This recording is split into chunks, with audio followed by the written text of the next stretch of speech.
Every dream that has tiptoed across your mind is a summons from the universe. And that is the quote of the day.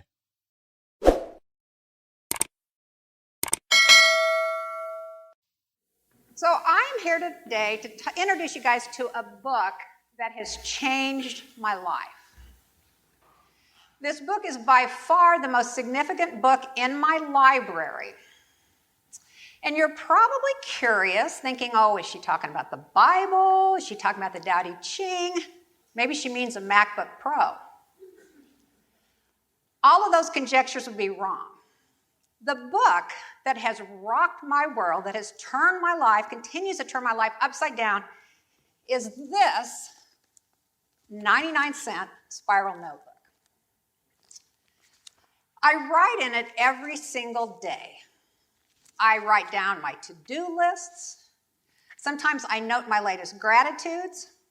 Sometimes I use it to slay fierce dragons, even if they are my fears and insecurities. But every day, I write down some new ideas. Every day, I write down something that is going to surprise and delight me. Now, a lot of these ideas are really boring and self-obsessed. I've given my partner strict instructions to burn the growing collection should something unexpected happen to me. But every now and then, every so often, I come up with an idea that sends sparks flying. An idea that I feel indebted to share with other people. But even that's not why I write in it every day. This 99-cent notebook is actually a portal that has led me to a bigger, richer, fuller life. Like the wardrobe that opened to the magical world of Narnia, this notebook has led me on exciting and adventurous paths. You might have noticed that my last name's not Rockefeller. Not only was there a glaring lack of silver spoons, but I grew up in a town in Kansas of about 600 people. And that was before Mr. Bandy, the barber, died. My dad, the Methodist minister, was the guy who preached the funeral. So it became really clear to me really early on that if I was going to live the life most extraordinary that I was committed to living, I was going to have to come up with a different source of funding. If I was going to jet around the world, if I was going to cavort with South Pacific medicine men, and if I was going to delight the masses with my profound wisdom, I was going to have to come up with a different kind of capital. I have come up with what I call creative capital, and that's what these notebooks are for. I have hundreds of these things. I have them in every color, every shape, every size. At the beginning of every school year, I buy them in bulk. I can sometimes get them for as cheap as a quarter.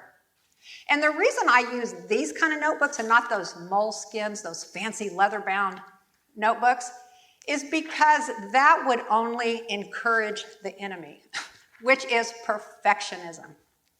My motto has always been, dare to be mediocre. But dare I always do. And in this notebook, it has provided the blueprint for the creative capital that at last count had allowed me to publish 17 books, have a career as a travel writer, and I've even written a television series centering around 6 people that live in an off-the-grid eco-village. I call it, jokingly, that's its real title, I call it Sex in the Country. This creative capital has also allowed me to travel to all the world's continents, except Antarctica, and I'm still working on that one. And yes, I have frolicked with medicine men. I have slept in sultans' palaces, and I have hot air ballooned over Kenya's Masai Mara. But the great thing about all this is this creative capital, this ability to imagine new and exciting things, is the province of all of us. Every one of us is creative. So I'm going to give you a creativity test that I have on my website. Of course, you know that the SAT gives you a score to see if you can make it in college. The LSAT opens doors for law school. And the MCAT, of course, that costs $250 every time you take it, will open doors to go to medical school. But here's my creativity test, which I think is the very best determiner of whether or not you're creative. So here's the question. Are you breathing? So why do most adults, when you word that question a different way, how many of you are creative, give just the opposite answer? Oh, no, I'm not creative. Well, they forgot. Most adults have forgotten. They had parents and teachers and cultural programming that told them to follow the rules, stay in line, do it this way. I mean, it starts the minute that we're born. We're weighed, we're measured, and we're graded against all the other babies in the nursery. So Robert Fulghum you probably heard of his Everything I Need to Know I Learned in Kindergarten. Well, it was made into a stage play. And in one of the first scenes, the kindergarten teacher comes out and she asks her fresh young students, how many of you are dancers? They all wave their hands wildly. How many of you are painters? Again, they all, I am. How many of you are singers? Unanimous hand waving. Another scene comes up, they're in 4th grade now. Different teacher asks the same students those same questions. And now only about 1/3 of them are singers, dancers, painters. By the time they're in high school, those willing to claim artistic talent is down to a paltry few. Some aptitude test told them to give up their dreams of being an artist, try accounting. My question now is, why did we listen? And so here's my great idea. If you're over 50, you may not remember the physical fitness revolution. Life back then, this is life before the pump it, dance it, just do it days. And back in those days, it was really only athletes that worked out. The rest of us, it's perfectly acceptable to be couch potatoes. But then Dr. Kenneth Cooper coined the term aerobics and proposed this radical notion that all of us should be working out. Well, now, of course, there's not a Westerner alive who doesn't either use some fitness regime or feel guilty because he doesn't. So what I'd like to propose is the same kind of revolution with our imagination, with our creative muscle, if you will. It's not just artists who need creativity. All of us must practice our creativity. I feel like it's a need that is every bit as important as food and shelter. So when a bird loses its nest in the disappearing rainforest, it doesn't call its therapist or mope. It looks for a new branch and it sings. And so now that I've proven that we're all creative, I'm going to give you a couple playful practices that will get your creative muscle back in shape. Because here's the thing, anybody who's ever been in bed for a couple weeks know that if you're bedridden for 2 weeks, your calf muscles, all of your muscles will atrophy to the point where you actually need a physical therapist to get moving again. So when you figure that most of us haven't really practiced creativity since show and tell days, some of these practices might be pretty important. So the first practice I would like to encourage you to do, all these practices are really easy and they don't take much time at all. So the first practice is to do something ridiculous. For example, on your way to the bathroom in the morning, dance. It doesn't take any longer to get there. It might even get you there faster. Sing in the shower. Do rap in the shower. That hip hop, that was great. Skip in public. Send secret notes to your friends and lovers. Because if you do ridiculous things, your left brain will roll its eyes, get disgusted, and take leave, which leaves your right brain plenty of room to be creative and make a mess. So the second practice I've already given you. Get a cheap notebook and write down 3 new ideas every single day. Now, if you do this, I can guarantee that you will be happier. You will quit worrying what other people think, and you will be encouraged to pull out the artistic blessing that is yours to give. And since a lot of you guys appear to be over 5, I'm going to go ahead and give you a couple ideas of things you can write for your ideas that I jotted in my notebook.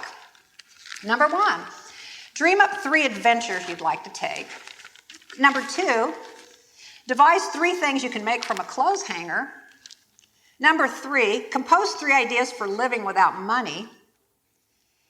5, write down 3 statues you'd like to see in city parks instead of statues of war heroes.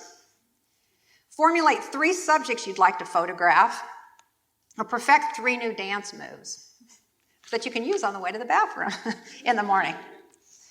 So anyway, like I said, I think all of us do have a creative blessing that only we can give. Maybe it's a poem tapping on your heart. Maybe there's a song that keeps you awake at night, a screenplay that won't leave you alone, a dream that you keep pushing aside with some comment like, nah, I could never sing or dance like that. I could never make a film. Every dream that is tiptoed across your mind is a summons from the universe. Your song may not be sung on Jimmy Fallon. It may never make the top 40 list, but somebody out there needs to hear it.